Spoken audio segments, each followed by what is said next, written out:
Assalatu wassalamu alaika ya sayyidana ya Rasulullah. Sahibul bait, ayah bunda yang dimuliakan Allah, dan saudara-saudariku, ikhwan akhwatku para santri, dan juga beliau nih. Maaf nih, kita duduk di atas nih, Bapak ya. Ya, Bapak ya, alhamdulillah. Ada ayat yang favorit saya ulang-ulang selama maulid.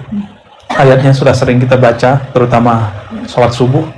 Surah Al-Insyirah. Alam nashrah laka sadrak. Bukankah kami nashrah, melapangkan, melebarkan, meluaskan, laka, bagi engkau, hai kekasihku Muhammad, sadrak, dadamu. Mau lapang dada? Harus ada nur Muhammad dihidupkan di sini. Baru alam nashrah laka sadrak. Ini sunnatullah. Orang-orang yang tidak ada nur ini di kalbunya, dadanya akan sesak, pikirannya akan panik. Di dalam surat Az-Zumar ayat berapa itu? 22 ya. Afaman syarahallahu sadrahu lil Islam fahuwa ala nurin rabbih. Benar, yang hafiz ya kan? Hafiz kan? Ya. Itu ayat favorit dulu semasa masih mahasiswa. Tapi saya waktu itu sedang suluk di luar kampus, suluk di luar surau. Afaman syarahallahu sadrahu lil Islam. Apakah orang yang Allah telah lapangkan dadanya untuk Islam? Fahuwa ala nurin min rabbih. Bukankah mereka benar-benar berada di atas jalan yang dipenuhi nur dari Allah SWT? Nurin min rabbih. Nur apakah itu? Para imam kita, masyayikh kita mengartikan itulah nur Sayyidina Muhammad sallallahu alaihi wasallam. Nah, kajian nur Muhammad itulah yang akan membuat dada lapang, ya, pikiran tidak kemana-mana, pikiran maju, realistis, tapi tidak halu, tidak juga berangan-angan. Orang berangan-angan, dia hanya sampai di angan-angan, tapi tidak ada amalnya. Apa perbedaan orang berangan-angan dengan bercita-cita? Orang berangan hanya mengatakan, seandainya aku begini, aku akan begitu. Seandainya waktuku luang, aku akan tahajud. Seandainya waktuku lapang, aku akan tahfiz. Seandainya.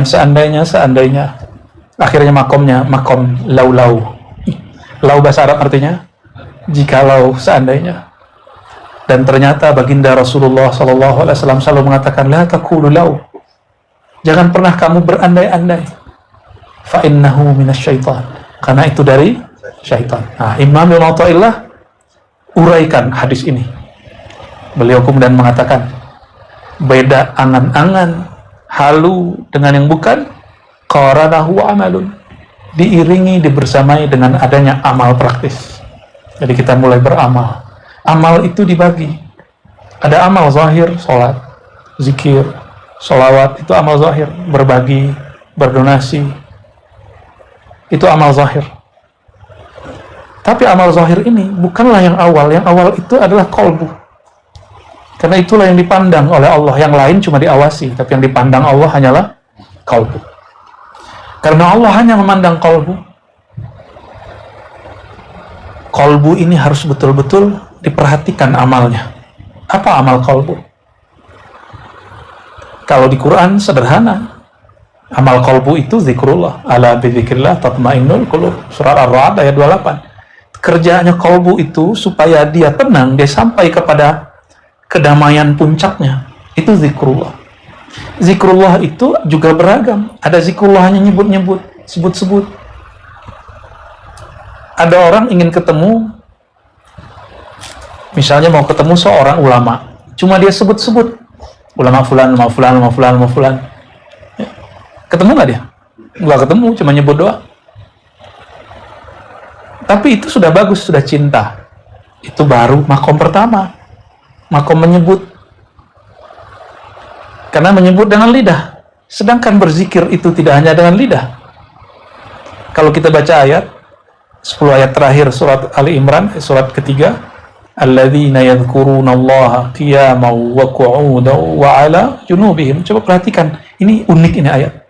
Orang-orang yang berzikir di saat mereka qiyam, berdiri, qu'ud, duduk, wa ala junubihim, dan di saat berbaring, saat tidur. Kalau tidur bisa zikir? Gimana? Bisa zikir nggak kalau lagi tidur? Ada bunyinya.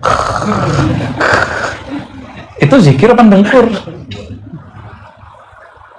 Kenapa Allah sebut ini? Allah ingin mengasih tahu kepada orang-orang yang selama ini mengandalkan kecerdasan akal dan lisannya bahwa ada zikir yang bukan dengan lisanmu, bukan dengan akalmu, bukan dengan kecerdasan intelektualmu, tapi pada zikir di saat tubuhmu tidur, dia bangun. Itulah zikir ruh, zikir qalbu. Zikirnya ruh, zikirnya qalbu. Bagaimana caranya? Orang ini biasanya sudah sering ingat Allah di luar tidur, maka terbawalah itu di dalam tidur. Tapi ada orang, beberapa jenis manusia yang dia bisa masuk ke alam tidur dalam keadaan jaga, tentunya izin Allah. Dia masuk ke alam tidur dalam keadaan jaga. Gimana caranya? Bisa nggak? Tidur kalau gelisah bisa tidur? Sakit hati bisa tidur? Nggak bisa. Perut lapar bisa tidur? Sulit. Terus gimana cara tidur? Orang tidur, kata ahli gelombang otak, neurologi, itu ketika gelombang otaknya menjadi tenang dan damai. Ada istilahnya. Yang standar beta, theta, alfa, macam-macam istilah, itu kan istilah aja. Sebelum istilah itu Imam Ghazali udah ngomong. Di Quran juga ada. Tenang itu adalah gelombang ketika otaknya pelan, santai. Orang kalau tenang, dia bisa memahami masalah dengan detail. Kalau nggak tenang, orang nggak mampu memahami masalah dengan detail. Itulah rahasianya yang sering dibaca. Ada seorang sahabat kehilangan sendal panik. Pernah kehilangan sendal panik? Nah, di zaman dulu sendal lebih mahal. Ya. Rompah kata orang Sumatera. Ya, itu mahal zaman-zaman itu. Hilang panik dia. Nabi SAW katakan, tenang, kamu sholat 2 rakaat, tenang dulu, kepalanya sujud dulu, sebut nama Allah. Ketika dia tenang, baru ketemu jawabannya. Inilah sejarahnya menemukan barang di dalam sholat. Ya, ini Nabi yang ngajarin loh. Tenang itu akan membuat, bukan kita yang mengingat, Allah kasih hantar. Allah yang menghantarkan itu. Karena itu memori sendiri. Ya. Saya dulu menemani 2 orang yang saya hormati pergi umroh 2013. Jadi kita masuk satu pintunya Masjid Nabawi itu banyak, pagarnya juga banyak. Masuk aja. Udah asik, udah rindu sama Rasulullah. Lupa ketika keluar, tadi pintu yang mana ya? Tadi pagar yang mana ya? Gerbang yang mana? Mutarlah 1 jam. Umur saya masih muda, udah pegal, apalagi yang sudah tua, di atas 60. Mereka berdebat lah. Sebelah kanan. Nanti enggak, sebelah kiri, saya ngikut aja. Maklum anak muda, ngikut aja. Adab kita. Nggak marah-marah. Tapi udah 1 jam, saya kasihan. Kita pakailah bahasa Arab, kita nanya sama orang. Alhamdulillah bahasa Arab kita masih oke lah. Ya, karena saya hampir 15 tahun tiap hari ngomong bahasa Arab. Ya, habis itu baru dikurangin sekarang. Ya. Walhasil, nggak ada yang tahu hotel kita di mana. Pintunya sama semua. Akhirnya saya ingat, ala bidzikrillah tatma'innul qulub. Gelombang pikirannya harus dibikin tenang dulu. Gimana caranya? Yang menenangkan gelombang otak itu, kalau kalbunya tenang. Tenangnya kalbu hanya dengan sesuatu yang maha berat. Kalbu itu artinya sesuatu yang gelisah. Kalb artinya bolak-balik. Itu kalb. Yataqallabu artinya yang bergerak kiri kanan. Apa yang membuat dia tidak lagi gelisah bergerak? Idza dzukirallah. Jika disebut nama Allah, baru wajilat qulubuhum. Kalbunya tadi yang gelisah langsung kemudian bergetar. Diam. Langsung deh diam. Akhirnya saya meremlah sebentar, ya Allah, ampuni kami. Mungkin kami salah adab, terlalu rindu tapi tidak pakai adab. Ada orang rindu tapi tidak menggunakan adab. Ya. Saya zikir, selawat, menyapa Rasulullah SAW. Wahai baginda Rasulullah, saya khidmat kedua orang yang senior ini. Apa kata mereka, saya ikut. Tapi kasihan, kaki mereka sudah capek. Udah gitu dong, saya nggak minta tunjuk jalan, kan nggak lucu juga minta tunjuk jalan sama Rasulullah. Jalan fisik. Kalau jalan dunia akhirat, bolehlah yang besar. Kalau cuma itu, malu saya minta kepada Rasulullah. Cuma begitu aja malu. Zikir kalbu, jalan, nyebut nama Allah, Allah. Tahu-tahu ada angka muncul. Muncul angka, itu nomor gerbangnya. Akhirnya saya bilang, udah tenang Pak. Tenang dulu, ikutin saya gitu. Yang bisa bahasa Arab kan saya gitu, belagu. Biar tenang. Oke. Kita cari nomor angka itu. Pas ketemu, langsung saya lihat cuma beberapa jalan depan, cuma beberapa meter ke depan. Hotelnya dekat. Itu apa maknanya? Gelombang kolbu, gelombang otak itu dipengaruhi oleh nama Allah yang masuk ke dalam. Ya. Jadi teman-teman, saudara-saudariku yang mulakan Allah, apabila ingin dada ini lapang, mulailah tenangkan dulu sentralnya dada. Sentralnya dada adalah kolbu. Dan ini mesti diambil dari ahlinya. Itu ahli zikir yang ruhaninya terhubung kepada ruhani Rasulullah Sallallahu Alaihi Wasallam. Nah, dalam hal ini Allah kemudian memberi kabar kepada baginda Nabi Muhammad SAW, alam nashrah laka sadrak, bukankah kami lapangkan dadamu, wa wada'na anka wizrak, kami telah lepaskan, tanggalkan wizrak. Wizrak itu bebanmu. Maka orang-orang seberat apapun hidupnya di dunia, jika ada nur Sayyidina Muhammad SAW dalam dirinya, maka beban itu terasa ringan. Ada nggak orang yang bebannya lebih berat dari baginda Nabi Muhammad SAW? Nggak ada. Tapi beliau merasa ringan. Kenapa? Allah yang angkat. Bagian penting di bagian ini. Wa rafa'na laka dzikrak. Ini yang sering saya baca.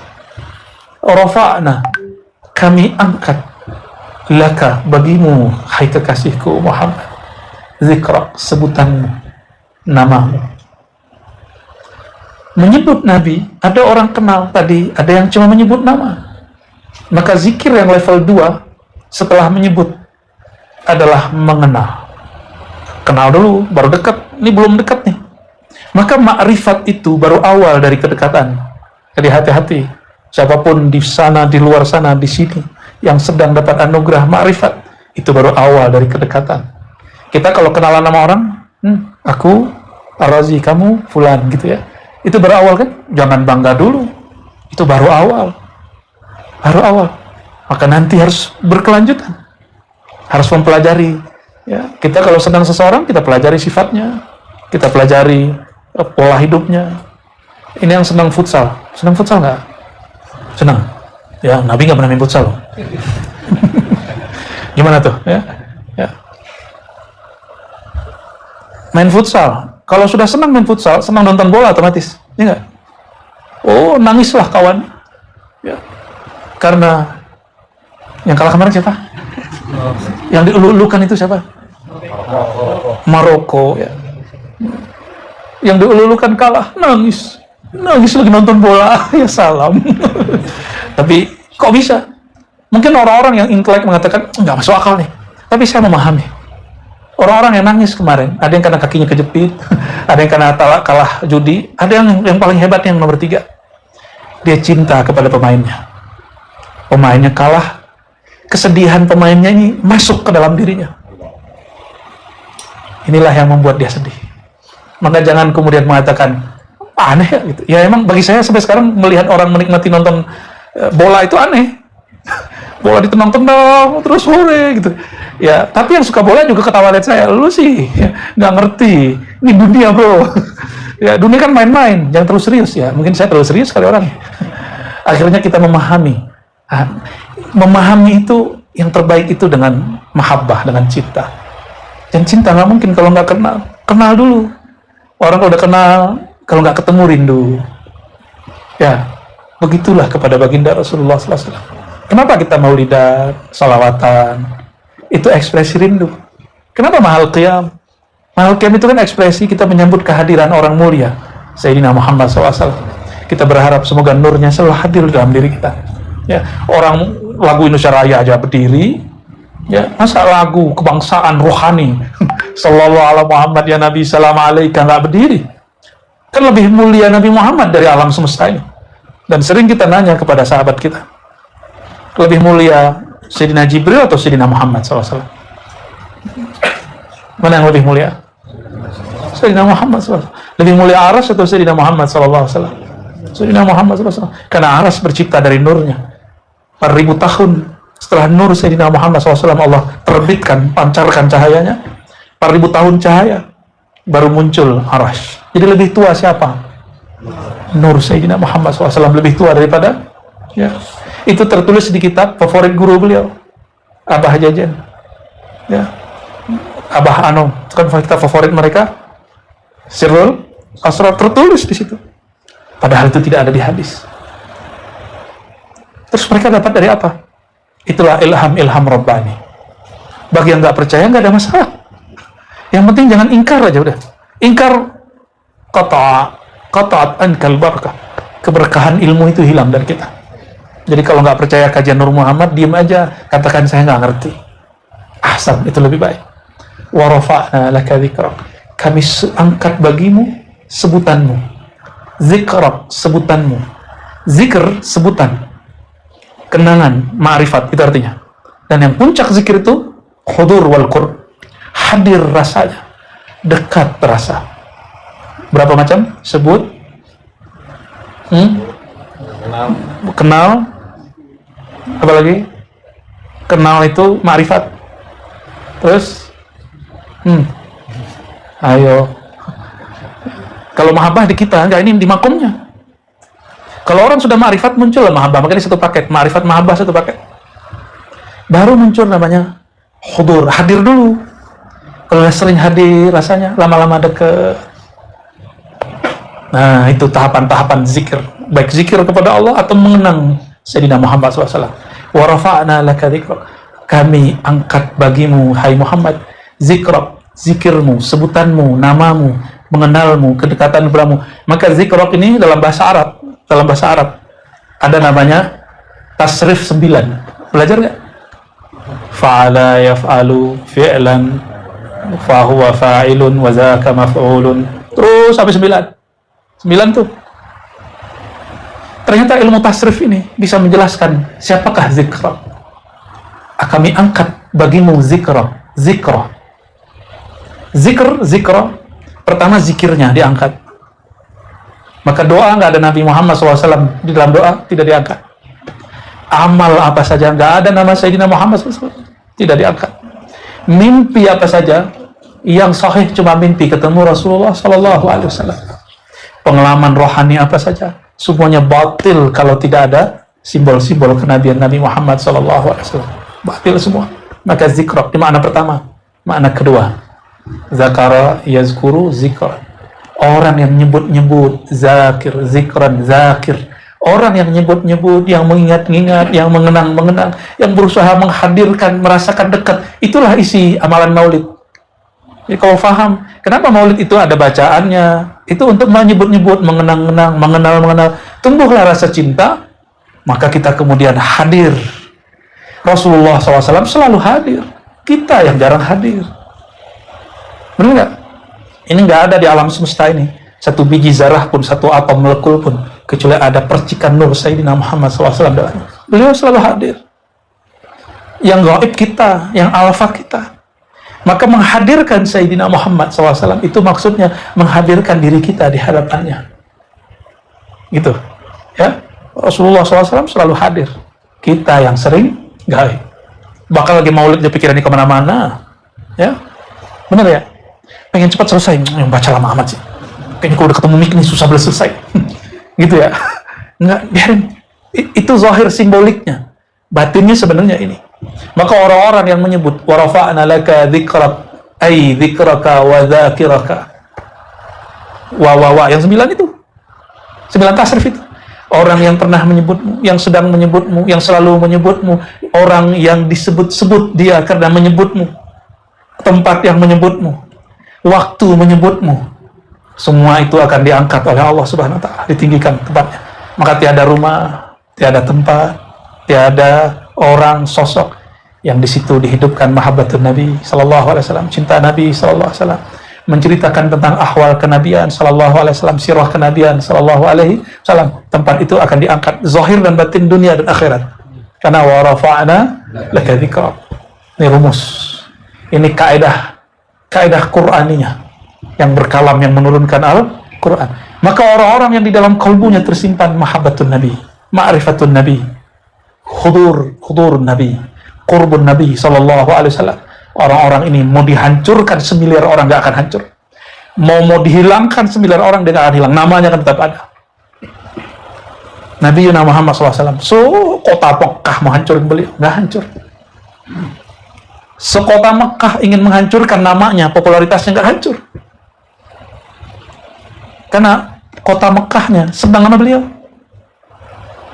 Kota Mekahnya senang, cuma yang tinggal, nah ini manusia-manusia yang ingkar. Inilah wa rafa'na laka dzikrak.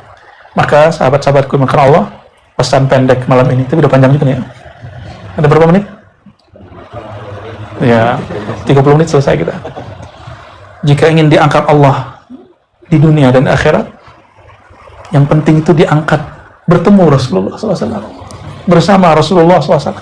Itu yang paling penting, bukan terkenal di dunia. Maka hidupkanlah nama beliau sallallahu alaihi wasallam. Besarkan namanya, jangan salah-salah kalam tentang beliau. Hari ini saya sedih banyak ustadz kemudian mengatakan Nabi Muhammad SAW dulu sesat. Di Bandung nih. Wawajadaka dhallan fahada, surat Ad-Duha, kan surat sebelumnya.